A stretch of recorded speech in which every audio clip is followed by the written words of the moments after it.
solani Kombe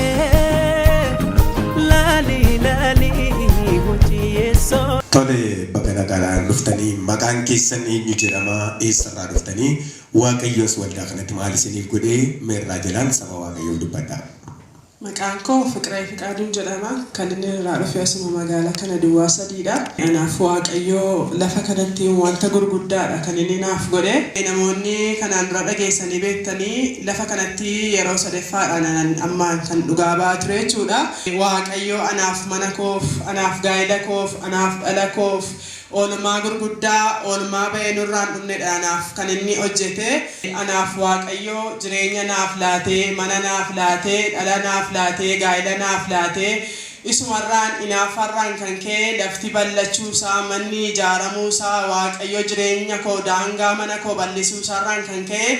diinni bitaa mirgaa lolanatti kaasee ture akkuma kanaan dura dhagaa turtanii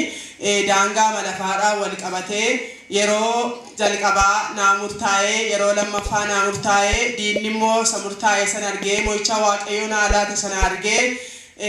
lafuma kanatti karaa nama Waaqayyoo raajii miikiifaa dubbatee karaa bishaanii karaa sagalee isaanii karaa silkiillee oolmaa gurguddaa Waaqayyo anaaf jalloota gidduutti garaagartummaa uumee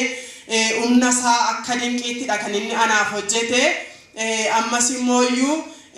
isa jalqabaa dhageessaniitti yoo ta'e yeroo darbee waa'ee abbaa manaa kootidha dhugaa kan hin ba'e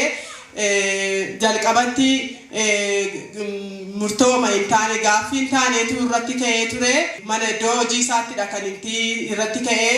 birriin bileenaan lakkaa'amudha kan inni ittiin kasasamneessu. Jecha sobaa ragaa sobaa irratti kaa'ame hamma manni keenya hamma jireenyi keenya nurraa baasuutti kan hin malanne Waaqayyo sanaaf sana gidduu galee achiis immoo anaanillee gooftaan mana murtii dhaqee waajjira olaanaa seenee gooftaan sagalee lafa kanarraa sagalee namasaa raajii miikiirraatiin kan ka'e Waaqayyo ol seenee ol dha'ee gadi dha'eetu Waaqayyo kan inni murtoo qajeelaanaaf murteesse. Ammas sanumarraan kan ka'e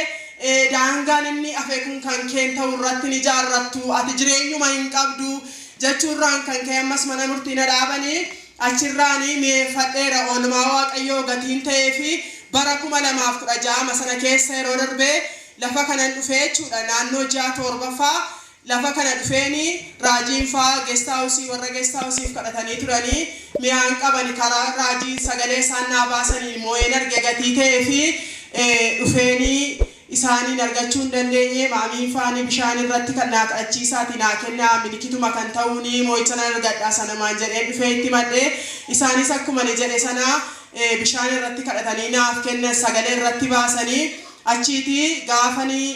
qaxaroon koo ga'u sanasuma fudhadhee naqemmas akkuma kanaan dura mi'eeffadhe jechuudha. Achiiti dhimmi kee kuni kanaan dura sasitti mataan dhukkubsee dhimmi kee kun goolii nutti kaasee dhimmi kee kun lola nutti kaasee dhimmi keenya kun wambarii keenya raase gatii ta'eef dhimmi nutti kee kun yoo asitti ilaalamuu hin malamu jedhanii na didanii jechuudha iddoon itti waajjira sana itti ilaalamu jechuudha. Achiiti xalayaa waraqaa koo fudhadhee dhimma walilaalu biran naqee hooggansa walii biran naqee achiiti gaafa naqu bishaanichumaan dura koorra caadhee fuula koottis godhadhee dhugeetuman deeme sagalicha beeka gatiin ta'ee fi achi na keessumsiisanii utuu manachi taa'utu silkii dawwalanii fi dhimma nama kanaa atattamaan hin xumurtaniif taanaan waajjirooliin jiruuni seektoroota jiruuni dubbii cimaa isinitti ta'a gatii ta'ee fi dhimma nama kanaa dafaati warri kanaan dura keessa jirtanii keessaa ba'aati xumuraa fi jedhameetu ajajirti ba'ee jechuudha sagalee masii ba'eetiin hin xumurama hin moota jedhameera gatii ta'eef. Waaqayyo achiiti silkii achuma taa'anii gaafa isaan dawwalanii warri ol lagashuu warri iddootti achuma ofitti na butuu didan suni gaafa naqee deebi'ee dhaqe achumatti eegalu dhimmi keessiidhuma gaafa jedhanii gaafa deebi'ee bajaajirraa bu'ee dhaqu lafuma isaan naqaniyyuu nan dhabee jechuudha. Injira waajjiruma keessayyuu nama haaraadha kan ta'u warri silana na muddanii warri silana siqaayina argisiisan hin jiran iddoo isaanii hin dhiban Waaqayyo lafa sanitti geesses nan dhabee harka Waaqayyoo sagalee Waaqayyoo kanaaf dhugaadha Waaqayyoon naa galateeffadhaan jedhan. Erga gooftaan akkasittiin si gargaaree naan jedhanii abbaan warraa koosii amma immoo araaraaf na kadhatanii dhimmi kuni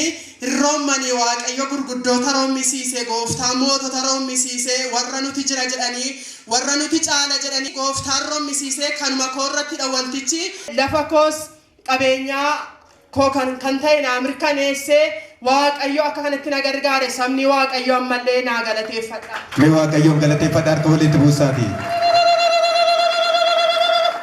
Tole egaa waaqayyo kanaan dura hojii gurguddaa si hojjete yeroo lamaa sitti dhugaa baate sadaffaadhaaf akka iddoo kana ammas galataaf dhaabattee saba waaqayyotti himaa turte. Mee waaqayyo hojii gurguddaa kana akkasii asitti waldaa kanatti siif hojjete namoota fuula kee dura ta'an kanaaf dhaamsa akkamii dhaamta? Ani dhaamsa ni qabu. Hamantiidha kan namaaf as dhufanii miila ofiitiin deemaa as dhufanii miilan dhugaadha mana koo taayyuu sagalee raajii faana namanaa waaqayyo tulloonni gaalonni karaan hundumtuu san daangessu gatii ta'ee fi isas dhaabannee isaan nutti lallabanii isaan nutti raajanituu hin taane amantii keessa keenyaa taanaan sagaleen fagootti iyyuu naman daangessu gatii ta'ee fi humni waaqayyo nama kana duukaa jira dhugaadha. Gooftaan si eebbisu si gargaare gooftaa kee biraan hafiin bara baraan dhuga baatu isaa ta'ii doori sabni waaqayyo harka keessa walitti buusaa gooftaadhaaf galata dhiyeessaa.